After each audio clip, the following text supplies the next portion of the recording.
They drove right past me at the intersection. It was definitely Lee, her blonde hair flowing behind her.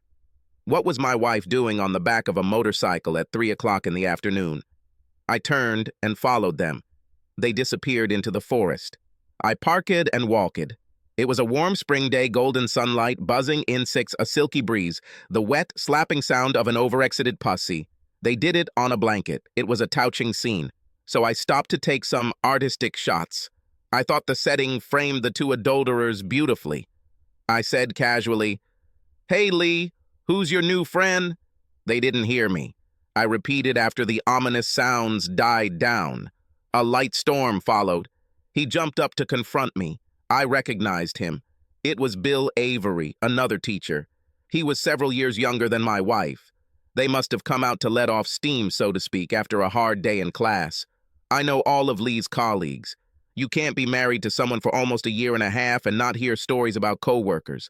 This guy had a couple of kids. Stupid. I showed the phone. FYI, your wife will receive this as soon as I get back to the car. He started to protest. You committed a crime, idiot. Then I turned to Lee. She looked at me, stunned. I growled, You are smart. Do you know what it means? I turned around and walked away. Soon after, Lee returned home. She looked disheveled. She went upstairs, showered, and came downstairs wearing yoga pants and a tight t-shirt. Bitch, she thinks she can fuck me and drag me back into her womb. And out loud, I said, You're wasting your time. This marriage is over.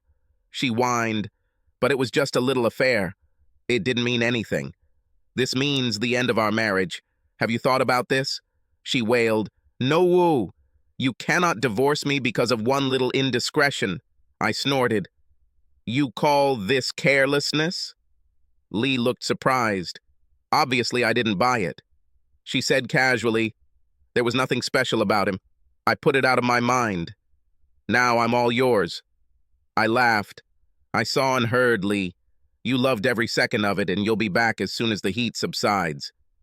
She looked scared. Maybe I wasn't such a failure as she thought. She put on her most seductive look and said, Let's go upstairs, baby, and I'll show you how much you mean to me. Seriously, she thought I was that stupid. I tried to keep the anger out of my voice. I'm leaving. I will not be back. She took a different route. Her face turned red. You're making a big deal out of this, Todd. I never cheated on you. You've been out of town for 2 weeks every month since we got married. I had many offers. This is the first time I agreed. We can get through this if you really love me. Amazing. I looked at her with regret. Goodbye, Lee. Wait to hear from my lawyer. We had only been together for a short time, and I was already starting to get tired of the constant deceptions. I'm tired of following every step just to save my marriage. It's time to end this. I drove through 2 towns and parked in front of a neat little bungalow. In the front yard stood a gorgeous woman with brown hair holding the hand of a cute little 8-year-old girl. The woman looked puzzled. She let go of the girl, came up to me and kissed me deeply, soulfully. She seemed a little worried. I thought you were on your monthly trip. Something happened? I looked into her beautiful eyes. Only good. I decided that life is too short.